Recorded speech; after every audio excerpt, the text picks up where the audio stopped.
ഒരു കാര്യം പറഞ്ഞു വെച്ചാൽ ഡിമാറ്റ് അക്കൗണ്ട് ചോദിച്ച കാര്യം എന്ന് പറഞ്ഞാൽ ഡിമാറ്റ് അക്കൗണ്ട്. ട്രേഡിംഗ് എന്ന് പറയുമ്പോൾ ഫസ്റ്റ് കേൾക്കുന്നത് ഡിമാറ്റ് അക്കൗണ്ട്. അതിന്റെ കാരണം എന്ന് പറയുന്നത് ഇപ്പോൾ നമുക്കൊക്കെ ബാങ്ക് അക്കൗണ്ടുകൾ ഉണ്ട്. നമുക്ക് ബാങ്കിൽ ക്യാഷ് ട്രാൻസാക്ഷൻസ് കാര്യങ്ങളൊക്കെ ചെയ്യണമെന്നുണ്ടെങ്കിൽ നമുക്ക് ബാങ്ക് അക്കൗണ്ട് വേണം. അതുപോലെ തന്നെ നമുക്ക് ഷെയർസിൽ അതുപോലെ തന്നെ സ്റ്റോക്ക് മാർക്കറ്റിൽ നമുക്ക് പാർട്ടിസിപ്പേറ്റ് ചെയ്യണമെന്നുണ്ടെങ്കിൽ ഷെയറുകൾ വാങ്ങാനും വിൽക്കാനും ഒക്കെ നമുക്ക് ഒരു ഡിമാറ്റ് അക്കൗണ്ട് വേണം. അതാണ് ഡിമാറ്റ് അക്കൗണ്ട് എന്ന് പറയുന്നത്. ഈ ഡിമാറ്റ് അക്കൗണ്ട് നമുക്ക് ബ്രോക്കേഴ്സ് ത്രൂ ആണ് എന്ത് ചെയ്യാൻ പറ്റുക, ഓപ്പൺ ചെയ്യാൻ വേണ്ടി പറ്റുക. നമ്മുടെ ഡിമാറ്റ് അക്കൗണ്ട് സെബി രജിസ്റ്റേർഡ് ആയിട്ടുള്ള ബ്രോക്കേഴ്സിന്റെ അണ്ടറിലാണ് നമുക്ക് ഓപ്പൺ ചെയ്യാനും ഓപ്പറേറ്റ് ചെയ്യാനൊക്കെ വേണ്ടിയിട്ട് പറ്റുക. അപ്പോൾ ആ ഡിമാറ്റ് അക്കൗണ്ടിലാണ് നമ്മൾ ഫണ്ട് ആഡ് ചെയ്യുന്നതും നമ്മൾ അതിൽ ക്യാഷ് വെച്ചിട്ട് നമുക്ക് ഷെയർസ് പർച്ചേസ് ചെയ്യാനും ഇൻവെസ്റ്റ് ചെയ്യാനും ട്രേഡ് ചെയ്യാനൊക്കെ പറ്റുന്നതൊക്കെ ഈ ഒരു ഡിമാറ്റ് അക്കൗണ്ട് ത്രൂ ആണ്. പിന്നെ പറഞ്ഞൊരു term forex. I think forex എന്ന് പറയുമ്പോൾ ഒരു അനദർ ഫൈനാൻഷ്യൽ മാർക്കറ്റാണ്. ഇപ്പോൾ നമ്മൾ ഇന്ത്യൻ മാർക്കറ്റിനെ കുറിച്ചാണ് ഇതുവരെ നമ്മൾ സംസാരിച്ചത്. ഇന്ത്യൻ മാർക്കറ്റ് എന്ന് പറയുമ്പോൾ നമ്മൾ ഇന്ത്യയിൽ പബ്ലിക് ലിസ്റ്റഡ് ആയിട്ടുള്ള കമ്പനീസിൻ്റെ ഷെയറുകൾ ട്രേഡ് ചെയ്യപ്പെടുന്ന ഒരു മാർക്കറ്റാണ് ഇന്ത്യൻ മാർക്കറ്റ്.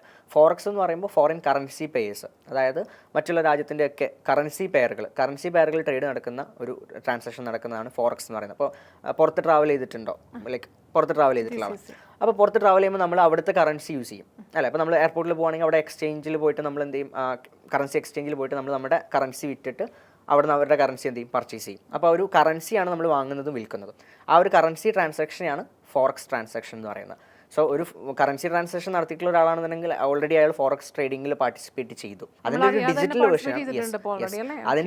വേർഷനാണ് നമുക്ക് ഡിജിറ്റലി ചെയ്യാൻ പറ്റുന്ന ഒരു വേർഷനാണ്, ഓൺലൈൻ ത്രൂ ചെയ്യാൻ പറ്റുന്ന ഒരു വേർഷനാണ് ഈ ഫോറക്സ് ട്രേഡിംഗ് എന്ന് പറയുന്നത്. ആക്ച്വലി നമ്മുടെ ഈ ഒരു ട്രേഡിങ്ങിലൂടെയൊക്കെ നമുക്ക് അല്ലെങ്കിൽ ഇപ്പോൾ ട്രേഡിംഗ് ആയാലും ബിറ്റ് കോയിൻ അങ്ങനെയുള്ളതൊക്കെ ഒരു ഡിജിറ്റൽ ആണോ അല്ലെങ്കിൽ വെർച്വൽ മണിയാണോ അത് ഉദ്ദേശിക്കുന്നത്? ആക്ച്വലി ഇപ്പോൾ ക്രിപ്റ്റോ എന്നൊക്കെ പറയുമ്പോൾ അത് കംപ്ലീറ്റ്ലി വെർച്വൽ ആണ്. ഓക്കെ, അതിൽ ഫിസിക്കൽ ഇൻസ്ട്രുമെന്റ്സ് നമുക്ക് കോപ്പി ചെയ്യാനുള്ള ഓപ്ഷൻസ് ഉണ്ടെന്നുണ്ടെങ്കിലും മീൻസ് നമുക്ക് ഫിസിക്കൽ ഹാർഡ്വെയർസിലോട്ടും കാര്യങ്ങളോട്ടൊക്കെ മാറ്റാൻ പറ്റുന്നുണ്ടെങ്കിലും അത് ഡിജിറ്റൽ അസറ്റ് തന്നെയാണ്. അതിന് നമുക്കൊരു ഫിസിക്കൽ സൈഡ് ഇല്ല. പക്ഷേ സ്റ്റോക്ക് മാർക്കറ്റിലോട്ട് ഇതിലോട്ടൊക്കെ വരുമ്പോൾ നമുക്ക് ഷെയർസ് എന്ന് പറയുമ്പോൾ പബ്ലിക് ലിസ്റ്റഡ് കമ്പനിയിൽ നമുക്കൊരു ഓണർഷിപ്പ് ഉണ്ട്, ഒരു പെർസെൻറ്റേജ് ഓണർഷിപ്പ് ഉണ്ട്, ഷെയർ ഹോൾഡിങ്സ് ഉണ്ട്. ആ രീതിയിലേക്ക് വരുമ്പോൾ ഒരു വ്യത്യാസമുണ്ട്. അപ്പോൾ അതൊരു വിർച്വൽ സെറ്റപ്പും അതുപോലെ തന്നെ നമുക്കിവിടെ ഫിസിക്കൽ എന്ന് പറയാൻ പറ്റില്ല, എന്നാൽ നമുക്കിവിടെ അതിനുള്ളൊരു ഓണർഷിപ്പിനുള്ള ഒരു പ്രൊഡക്റ്റും കാര്യങ്ങളൊക്കെ നമുക്കിവിടെ ഉണ്ട് എന്നുള്ളതാണ് വ്യത്യാസം വരുന്നത്. അപ്പോൾ ക്രിപ്റ്റോ മാർക്കറ്റ് എന്ന് പറയുന്നതാണ് ബിറ്റ് കോയിനും കാര്യങ്ങളൊക്കെ വരുന്നത് ഒരു ഡിജിറ്റൽ അസറ്റ്, കംപ്ലീറ്റ്ലി ഡിജിറ്റൽ അസറ്റാണ്. അത് മാത്രമല്ല ഡീസെൻട്രലൈസ്ഡും ആണ്. അതിനൊരു സെൻട്രലൈസ്ഡ് സ്വഭാവമില്ല. അതൊരു ടെക്നോളജി, ബ്ലോക്ക് ചെയിൻ ടെക്നോളജീനെ ബേസ് ചെയ്തിട്ടൊക്കെ വർക്ക് ചെയ്യുന്ന, ടെക്നിക്കൽ ടേംസിലോട്ട് പോകുകയാണെങ്കിൽ ഒരുപാടുണ്ട്. അപ്പോൾ ആ ഒരു രീതിയിൽ വർക്ക് ചെയ്യുന്നതാണ്. അപ്പോൾ അതിനെ നമുക്ക് കംപ്ലീറ്റ്ലി പറയുന്ന ഡിജിറ്റൽ അസറ്റ്സ് എന്നുള്ള രീതിയിൽ നമുക്ക് പറയാൻ പറ്റും. ഷെയർസിനെ നമുക്ക് പൂർണ്ണമായിട്ട് അങ്ങനെ പറയാൻ പറ്റില്ല.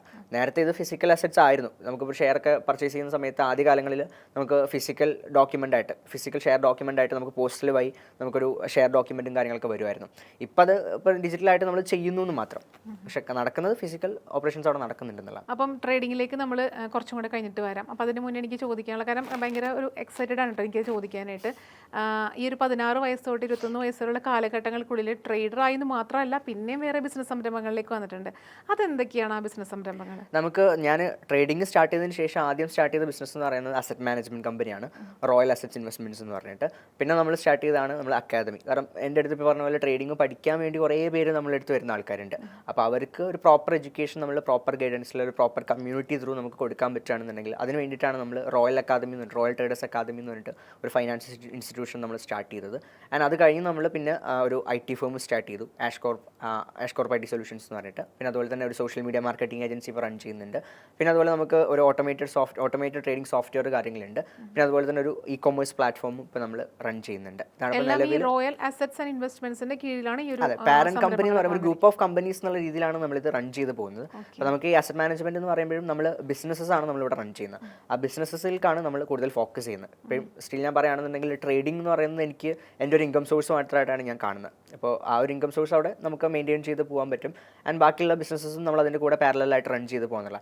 നമ്മൾ നോക്കുന്ന സമയത്ത് ട്രേഡിംഗ് ആണ് എനിക്ക് ഏറ്റവും കൂടുതൽ റിവാർഡ്സും കാര്യങ്ങളും തരുന്നതെന്നുണ്ടെങ്കിലും നമുക്ക് എപ്പോഴും ഒരു ഡൈവേഴ്സിഫിക്കേഷൻ ആവശ്യമാണ്. അപ്പോൾ അവിടെ ഈ പറയുന്ന പോലെ ട്രേഡിംഗ് മാത്രമല്ല, നമുക്ക് അതിൻ്റെ കൂടെ ബിസിനസ്സും കാര്യങ്ങളൊക്കെ ബിൽഡ് ചെയ്ത് കൊണ്ടുവരാൻ പറ്റി എന്നുള്ളതും കൂടിയാണ് ആ ഒരു ടൈമിൽ നമുക്ക് ട്രേഡിംഗിൽ നിന്നാണ് നമ്മൾ ഇതിനൊക്കെ കണ്ടെത്തിയതെങ്കിലും ബിസിനസ്സസ് നമുക്ക് ബിൽഡ് ചെയ്തുകൊണ്ടാണ് ഏത് സമയത്തും നമുക്കിത് മെയിൻറ്റെയിൻ ചെയ്ത് കൊണ്ടുപോകാൻ വേണ്ടി പറ്റുന്നത്. ഇത് ആക്ച്വലി വ്യൂവേഴ്സ് കേൾക്കാൻ വേണ്ടി ഞാൻ പറയാട്ടെ, ഞാനിപ്പം സംസാരിച്ചുകൊണ്ടിരിക്കുകയാണെങ്കിലും എനിക്ക് ഭയങ്കര എക്സൈറ്റഡ് എനിക്ക് ഫീൽ ചെയ്യുന്നുണ്ട്. കാരണം ഈ ഒരു ഏജിലുള്ള മിക്ക ചെറുപ്പക്കാരും ചിലപ്പം കോളേജ് ലൈഫ് അടിച്ചു പൊളിക്കാനും അല്ലെങ്കിൽ ഫ്രണ്ട്സിനായിട്ട് അടിച്ചു പൊളിക്കാനൊക്കെ ഉള്ളൊരു സമയം കണ്ടെത്തുന്ന സമയങ്ങളിൽ ഇദ്ദേഹം ചെയ്തിരിക്കുന്നത് ഒരു സംരംഭം ഉണ്ടാക്കുക, അല്ലെങ്കിൽ അതിൽ നിന്ന് വീണ്ടും വീണ്ടും സംരംഭങ്ങൾ ഉണ്ടാക്കുക, ഒരു ട്രേഡർ ആവുക എന്നുള്ളതൊക്കെ ഒരു ചെറിയ കാര്യമല്ല. It's a big thing, it's a great thing.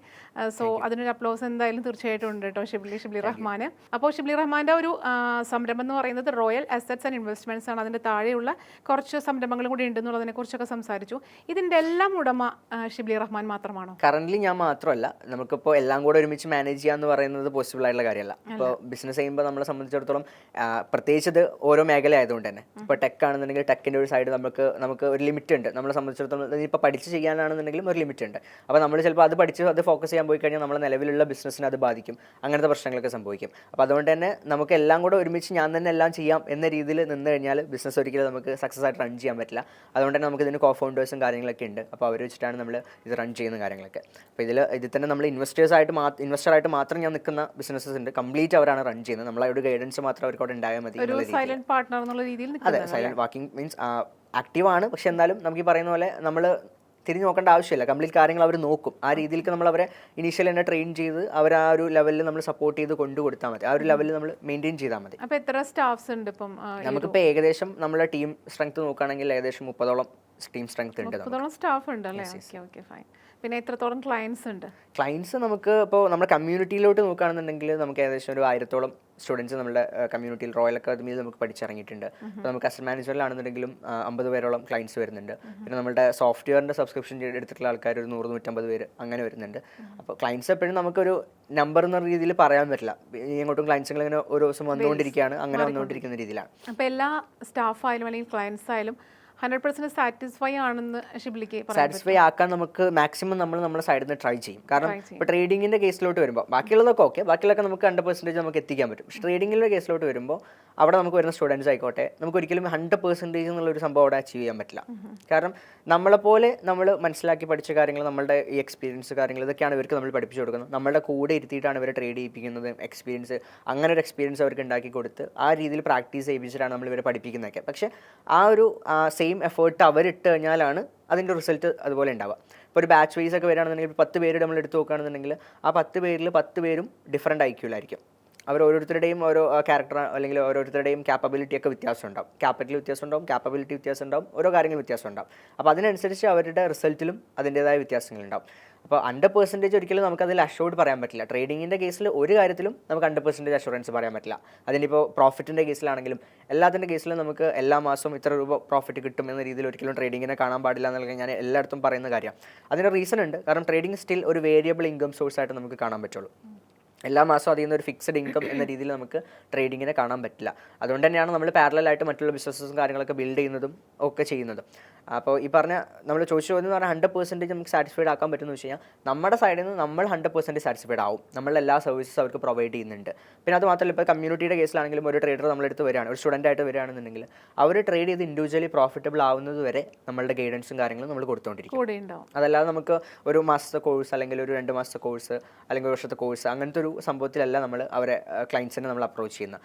Our profitable ആവുന്നവരെ നമ്മൾ അവരെ കൂടെ ഫിക്സഡ് പീരീഡ് ഒന്നും കൊടുക്കുന്നില്ല. നിങ്ങൾ എപ്പോഴാണോ സ്റ്റേബിൾ ആവുന്നത് അതുവരെ ഞങ്ങൾ കൂടെ ഉണ്ടാവുന്നതാണ് റോയൽ അസറ്റ്സ് ആൻഡ് ഇൻവെസ്റ്റ്മെന്റ് കൊടുക്കുന്ന ഏറ്റവും വലിയ ഒരു ഉറപ്പ് അല്ലേ? കാരണം ഇത് നമ്മളൊരു ബിസിനസ് ആയിട്ടല്ല, ആക്ച്വലി നമ്മളൊരു കമ്മ്യൂണിറ്റി ആയിട്ടാണ് നമ്മളിത് ഇനീഷ്യലി തന്നെ നമ്മൾ സ്റ്റാർട്ട് ചെയ്തപ്പോൾ തന്നെ നമ്മളത് മെയിൻറ്റെയിൻ ചെയ്ത് വന്നിട്ടുള്ളത്. സോ അത് നമ്മളെ ഒരു കുടുംബം എന്ന രീതിയിലാണ് നമ്മൾ ആ ഒരു കമ്മ്യൂണിറ്റിയെ കാണുന്നത്. അപ്പോൾ അത് നമ്മളെ കൂടെ വളർത്തിക്കൊണ്ടുവരിക, learn together, earn together, grow together എന്നുള്ളതാണ് നമ്മളവിടെ ഫോളോ ചെയ്യുന്ന ഒരു മെത്തേഡ് എന്ന് പറയുന്നത്. അത് ആ രീതിയിൽ തന്നെയാണ് നമ്മൾ കൊണ്ടുപോകുന്നത്.